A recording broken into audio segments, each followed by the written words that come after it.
கண்ணா, இன்னைக்கு நம்ம தொடர் கழித்தல் பார்க்கலாம். இப்படி ஒரு கணக்கு கொடுத்து தொடர் கழித்தல் பண்ணுங்கன்னா என்ன செய்யறதுன்னு பார்க்கலாம். இப்ப 32 கழித்தல் 4 இருக்கா? இப்ப இந்த 32ல இருந்து 4 கழிச்சா என்ன விடை வரும்? 28. இப்ப இந்த விடையை தூக்கி நீ இங்க போடணும். 28 கழித்தல் எதால கழிக்கிறோம்? 4. இப்ப நீ எல்லாமே 4ஆல தான் கழிச்சுட்டே வரணும். சரியா? 28 கழித்தல் 4 என்னமா வரும்? 24. இந்த விடையை தூக்கி இங்க போடுங்க.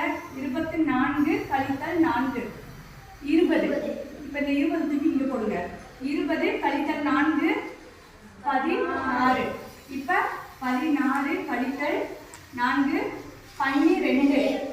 12 கழித்தல் 4 8. 8 கழித்தல் 4 4. 4 கழித்தல் 4 0.